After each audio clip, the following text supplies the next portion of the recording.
if I say trains, trams, aircraft, cars, and bikes, they're all forms of transport. I mean, that's obvious. Yeah. Um, so yeah, when we're looking at it, how transport's developed, especially probably in the last 200 years, effectively, or 150 even. Yeah. I mean, the evolution of trains, certainly aircraft flying has come on and on and on in probably about 80 years in effect. Probably, yeah. I mean, okay, the 1930s with things going on, but yeah.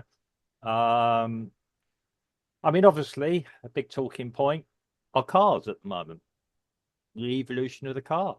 The cars replaced horses, carriages, horses and carriages.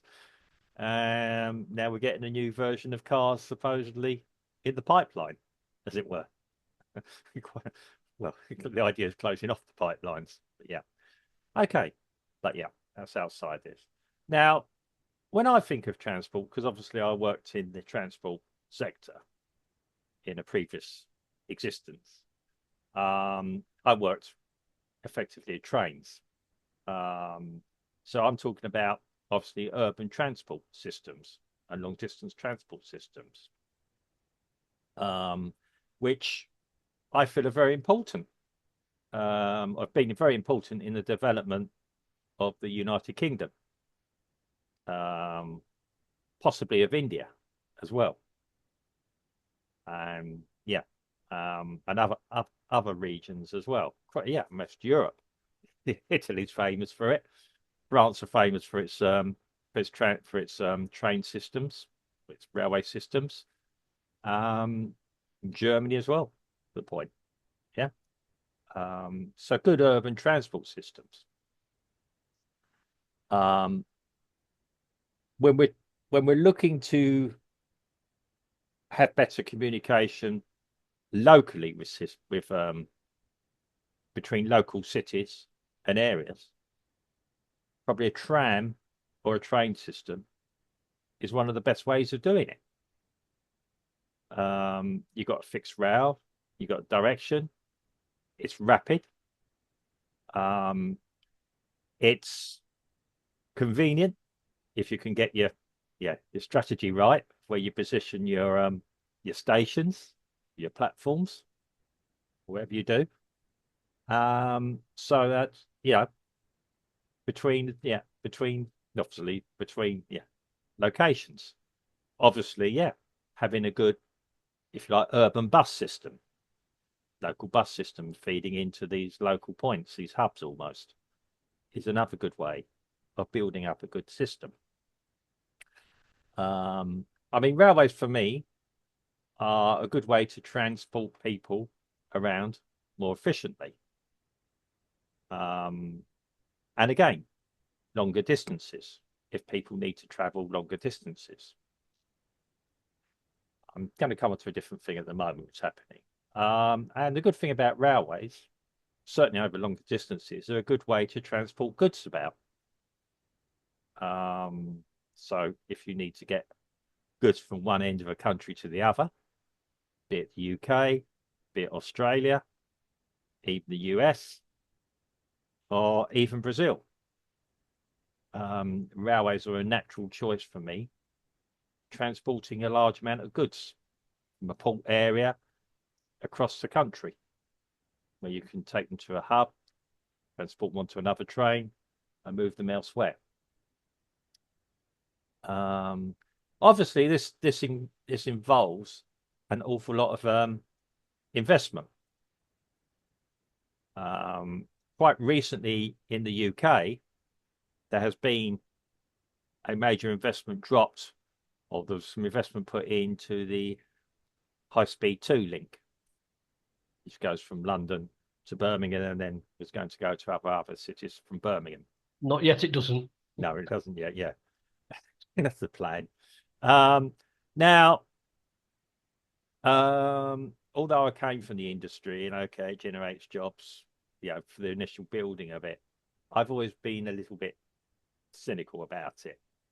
It's not I dislike railways. When there was probably a perfectly good railway system already in place that was transporting people there. It's probably very overused. And yes, there is a congestion having to put freight on there and passengers as well. Possibly investment in how you actually do train control on it. Yeah. I know this was looked at. For some reason, politicians wanted a sexy new railway or a new system. Yeah, rather than maybe look at how we could utilize the old one. I do know it is overused. I do know it's almost physically impossible to put more trains on it. I know anyone looking from the side, we just see train, long gap, train.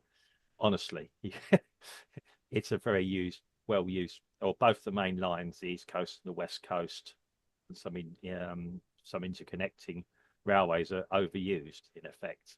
I do understand that.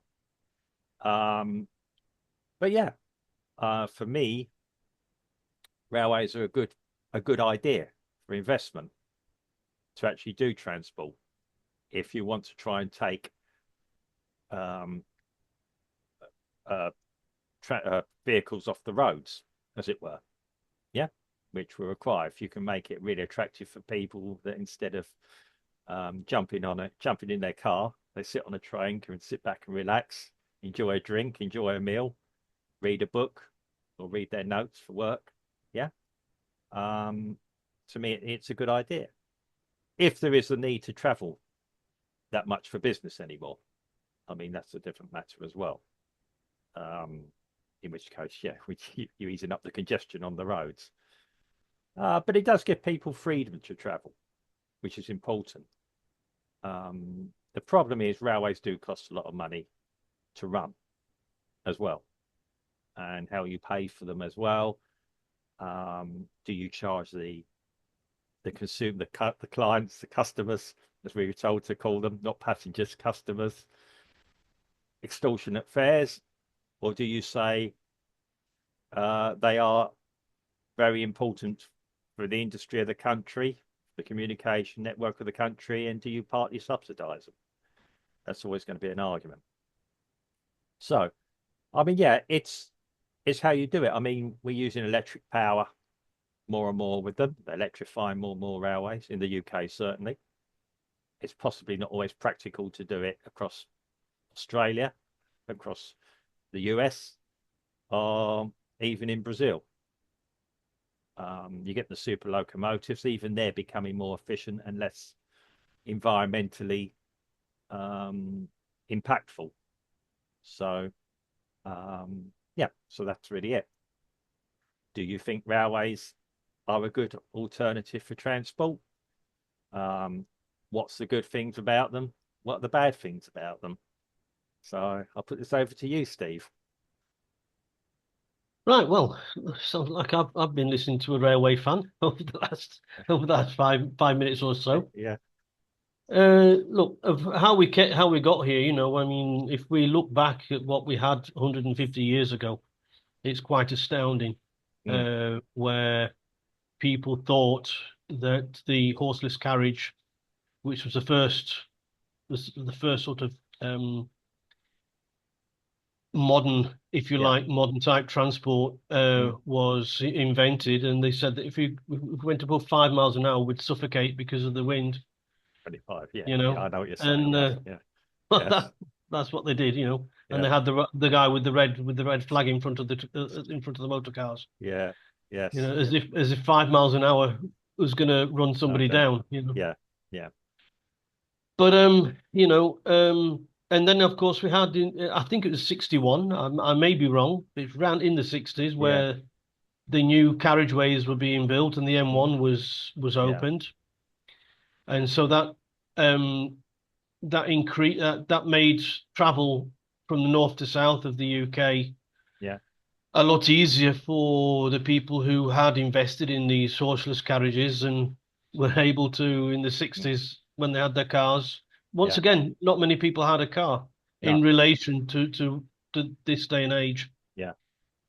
So the materials that they used soon got worn down, and that's why we have so many roadworks on the M1. because the trucks are bigger, the Yeah. cars are bigger, the EVs are even heavier, Yeah. and and the only things that are light, like bicycles and horses, are banned from the motorway. So so Yeah. there's a conundrum for you. Yeah.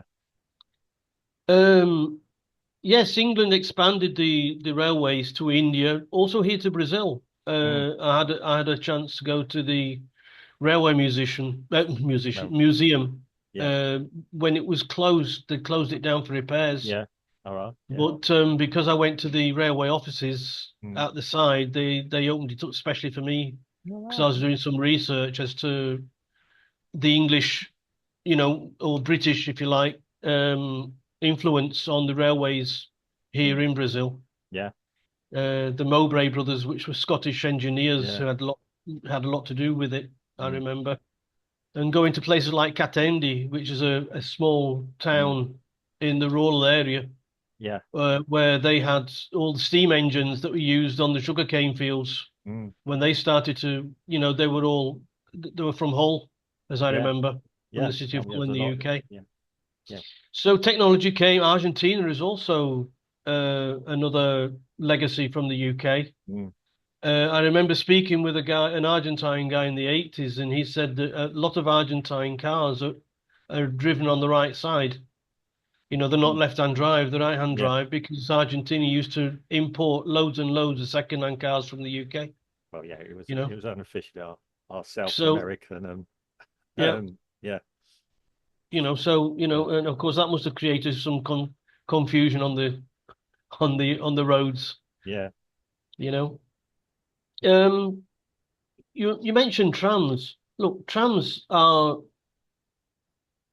um smoother, if you like, Yeah. because they have their own carriageways, Yeah. they have their own tracks, Mm. and but they're smoother until they crash.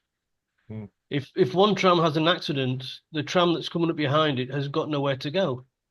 Yeah. Yeah. Okay. Whereas if you have a bus and Mm. that has a crash, that has an accident, the next bus behind it will overtake it and Yeah. carry on with their with Yeah. with their with their schedule. Yeah. Absolutely. So, like anything that looks like a good idea, Yeah. Mm. uh, it's a good idea until it's not, Yeah. I mean, you know. And then you have to ask yourself, well, what could be the answer? Could it be to transfer the trams going from the direction it's going, transfer it to the track yeah. that should Yeah. be coming, and Reverse roads. Yeah. Yeah. so they can overlap. I used to live in Geneva, Mm. and quite frequently the trams used to have a little rub against the car, Yeah. or break down, Mm. simply break down, when there was a Mm. huge Mm. traffic jam of trams Yeah. when they were trying to sort it out. There's no escape from the trams, No. I'm afraid. You're on the rail. Well, yeah. I mean, that's always a. But the plus side on the train and of the goods is it carries more passengers. Mm. It carries more passengers than a bus. Yeah. So if you want to haul an awful lot of people from the north to the south, Yeah. then the train is possibly the fastest way to go, Mm. albeit, as you pointed out, not the cheapest way to go. Yeah. It depends on how you use the train. And Yeah. as for the goods, yeah, for sure. Mm. A long train can carry probably the same amount as 100 trucks. Yeah. However, what the train doesn't give you is the ease of taking your goods to a local area. Yeah. Eventually, you're going to have to be transported onto trucks, There's a way which around is, that. Yeah. Yeah. well, which is why an awful lot of companies in Europe Mm. prefer the trucks, Yeah. and they don't go by train. Mm. HS2 HS2 has blown its estimate Yeah. out of the water Mm. 2 or 3 times, Yeah. and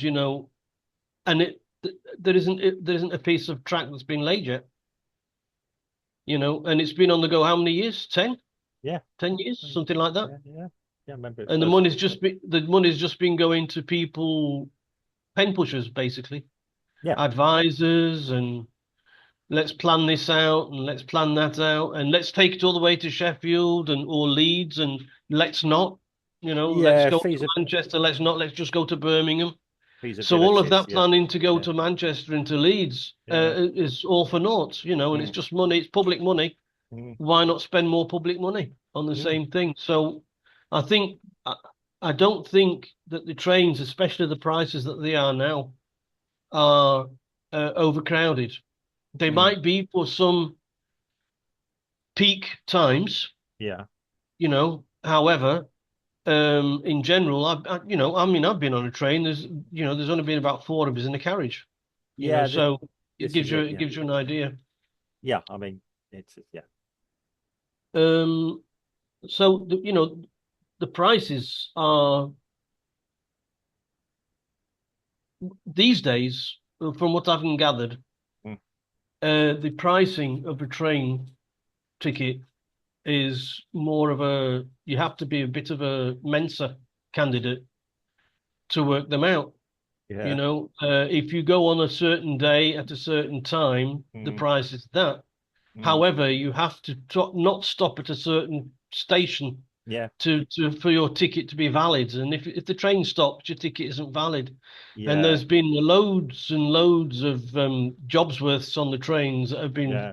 um, t not arresting but fining people. And Yeah. the people going to the court and getting, and even the courts are saying it's a bit much, you Yeah. know. Yeah. It's a bit over. If you have to think about the fare, it's too complicated. It should be just that's how much it costs. There you go. Stop. Yeah. Yeah. I mean, I yeah. I know it's. I can go from Sheffield to London Yeah. on a company on a bus called Megabus. Yeah. I know them. Yeah. I've used It them. costs it Yeah. costs £1, Yeah. right? It costs £1, and Mm. it'll take me to Victoria bus station. Yeah. It'll take me to It's. this. It'll take me, which is at the side of Victoria train station. Mm. Which for me, the difference of paying £100 or £1, Mm. well, between you and me, I prefer to pay the pound. Well, yeah. Yeah. It's speed as And the well. funny thing is that where the bus sets off in Sheffield is on the other side of the road is Sheffield railway station. Yeah. So only Freud can explain that one, Well, right? yeah. Because the bus carries less passengers, Mm. but can charge a lot less for the ticket. Yeah. Traveling That's. east and west in the UK Mm. is very difficult by train Mm. because the vast majority of lines go from north to south. Yeah. And to go from east to west, you can't travel in this straight line. No. You have to zigzag across, Mm. you know. So it isn't really plain sailing if you're going from Yorkshire and you No. want to go to Lancashire, Yeah. uh, because you've got to do all this going up and down, you Yeah. know. Yeah. And changing trains, it's not the same train. So, change like, two or three, four trains before you Yeah. get to your destination, Yeah. which is a bit inconvenient when you can take a bus from Sheffield to Manchester Mm. or from Leeds to Manchester Yeah. or from Doncaster to Manchester, Mm. and so east to west. And I don't know what the solution is to that. I don't know if they have to put the trains on different levels. I don't know. So they can cross like this. Yeah. Th- years ago, yeah. It was always East and West Coast main lines effectively. Yeah. Used to have more lines across than probably Beeching.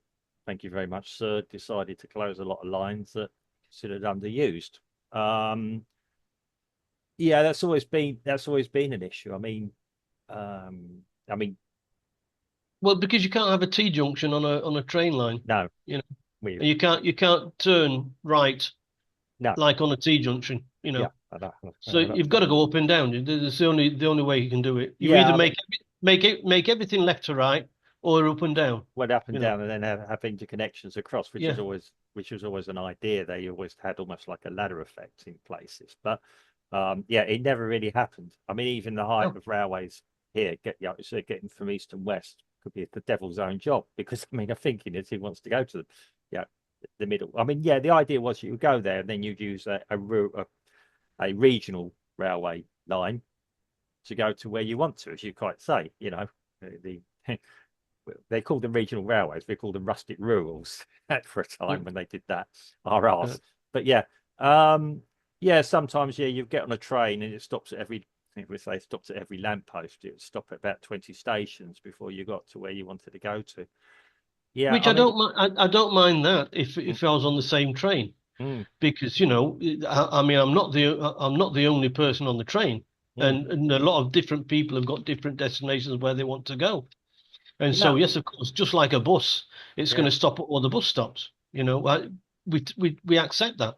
mm, We accept that. But the thing is, going from east to west, you have to change the trains all the time. And so, yeah, running from platform one to platform eight at Doncaster railway station is no mean feat, especially if we've got 2 minutes between your next train. yeah, And if the train you're getting off is a little bit late, yeah. you know, you got to run that little bit quicker. I mean, yes, And when I was 20 years old, I could do that, yeah, carrying a bag. But now I'm 64, in my 64th year. It's not so, yeah, I'm not so nimble on my feet, yeah.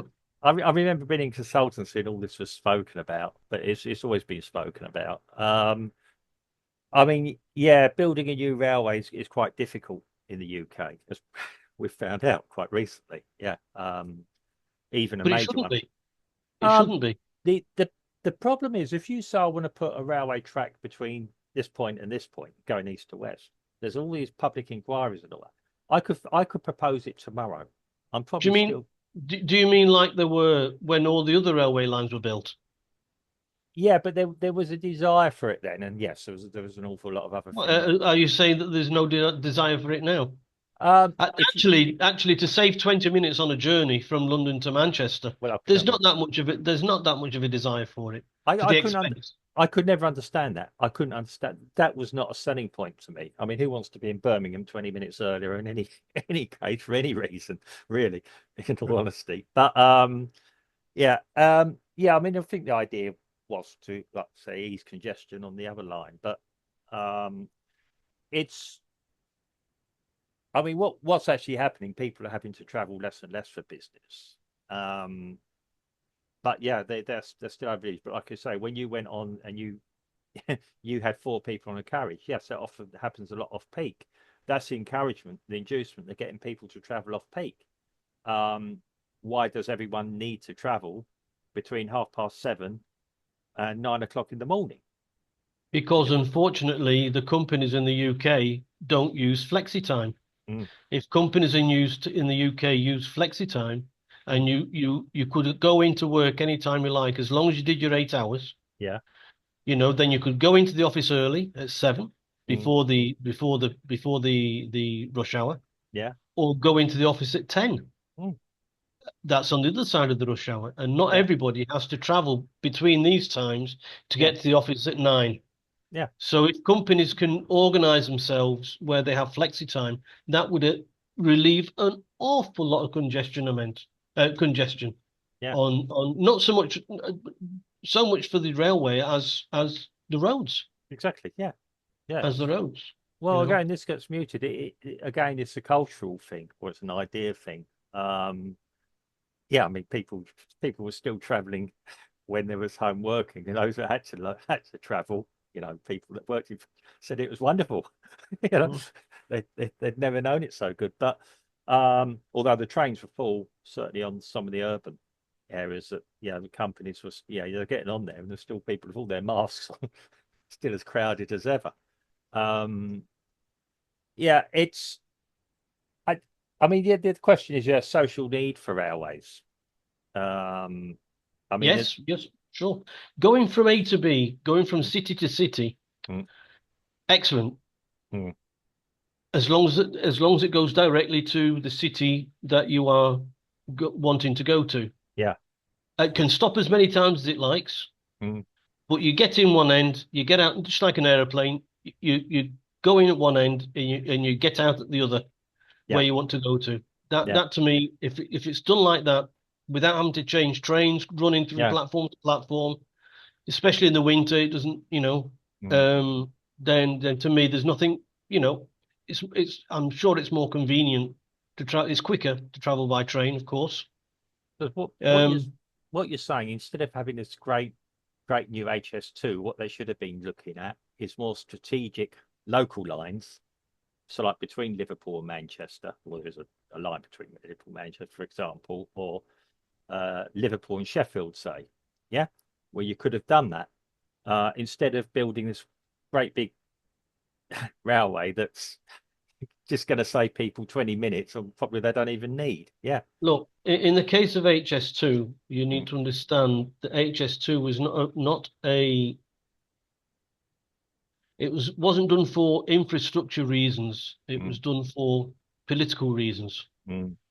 They mention Leeds and Manchester in it, because people in the north were screaming, "Look, everything's just happening down south." Yeah.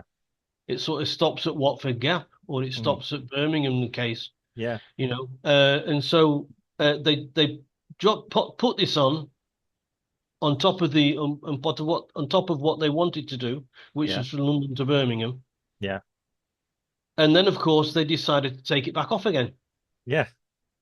You know, people had forgotten about it, and then they say, "Well, let's take it off," because Yeah. I it's mean, just I did see one proposal is to forget the Birmingham to London part of it and just concentrate on doing the Northern, which possibly would have made a bit of sense.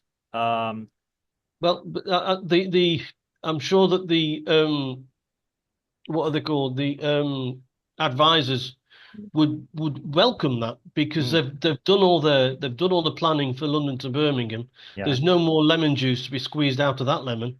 Yeah. So let's do the northern part where we can rake it in again. Yeah. And Well, that's the problem, is that's why HS2 has uh, blown oh, yeah.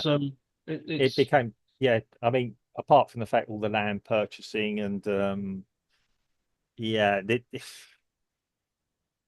as somebody said, if you ever want to in future, have a have an example of how not to do a project, look at that'll be HS2. it. Yeah, look That'll, at HS2. that'll Yeah. be it. Yeah, I mean, it's interesting. I worked in the industry. It's like I said, I've been away from it, but I looked at it.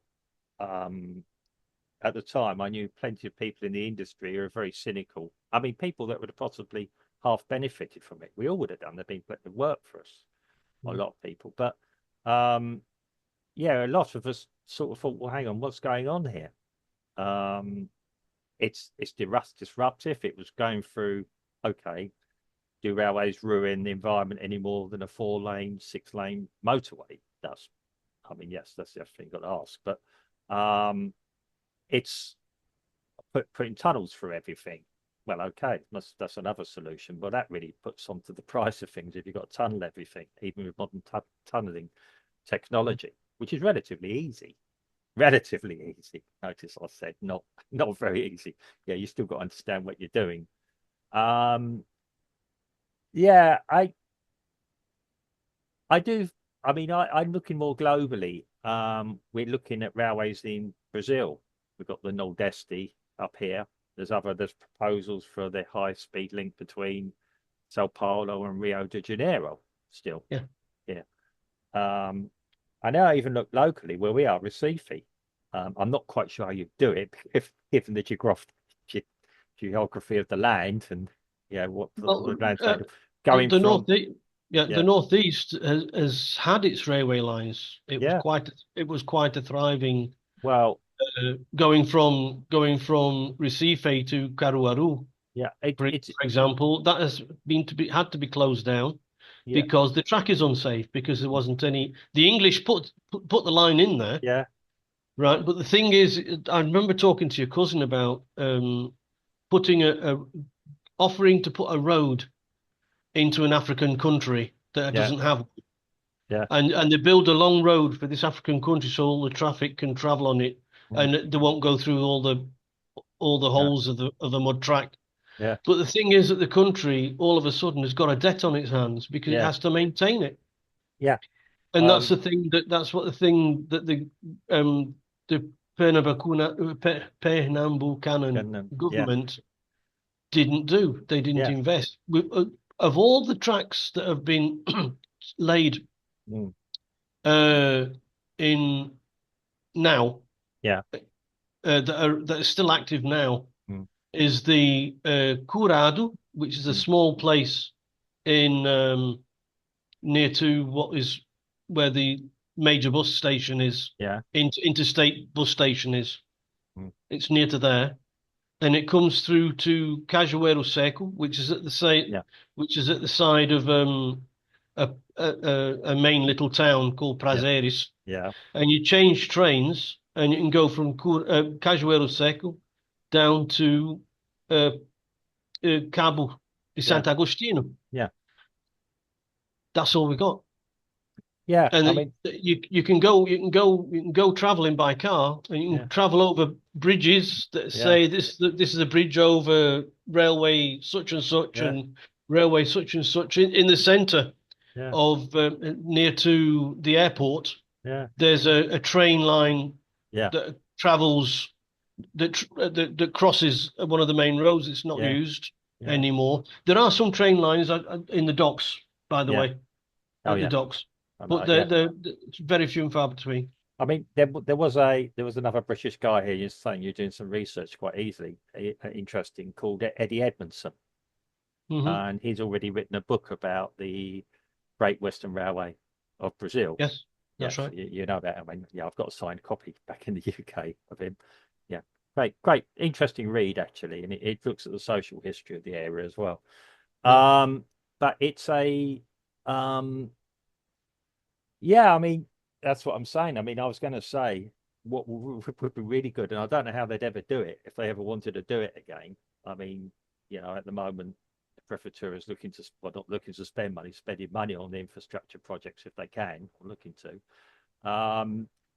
Getting a railway extended from Recife Central through to Olinda. Or Um, Linda. Olinda, yeah. I mean, yeah, if you go traveling from that a couple of times a day. Surely that would be more for the metro Yeah, than. that's what I'm saying. That's what I'm saying. The railway. I mean, the metro. Extend the metro. Okay, right. Yeah. Yeah, still a railway to me. The metro. Yeah. Um. Well, still have tracks, I suppose. Well, look, I know the equipment on it. It's got HW style point machines. It's got signal. Yeah. To me, it's a railway. Yeah. Okay. It's not a tram. It's not a glorified tram. It's a railway. Um. Yeah. I mean, it'd be a shame that happening. I mean, yeah. I think maybe railways haven't had their day. What's happened in the UK is obviously everybody jumped on this, all except the people on the ground who are sort of saying, yeah, this is strange as HS2. The money would be better spent improving or upgrading lines that already What we exist. got? Yep. Yeah. Which, I used to be part of doing feasibility studies and things, which a lot of feasibilities done to do that. It never probably got done. So yeah, Even lengthening some of the platforms well that's always the plan. and stick an extra carriage on, Yeah, you know. I mean that's always interesting. When you lengthen the platform, you've then got to do remodel what we call remodel the outlet, even do away with platforms sometimes in order to do that. So you've got longer trains. So theoretically, you don't need as many trains going in and out. You look at it, you do a feasibility study. Yeah. When you're talking about these Yet things, another one. yeah. I mean, yeah, You, I used to do feasibility studies or be part of them, do the surveys and things. yeah. Yeah. Um, Because I so mean, if you made it so that the people who are going to different destinations along the route, so the train does its stops as it goes along yeah, the route, yeah. and that you have to be in carriage such and such to get off at such and such a That station. happens sometimes. Yeah, yeah, Yeah, no, so only half the train will stop at the station, if you know what I yeah, mean, yeah, because because the platform's not long enough yeah. to comport the whole train, Mm, and it'll stop with your carriage next to the platform so you can get yeah. off. I don't see why that can't work.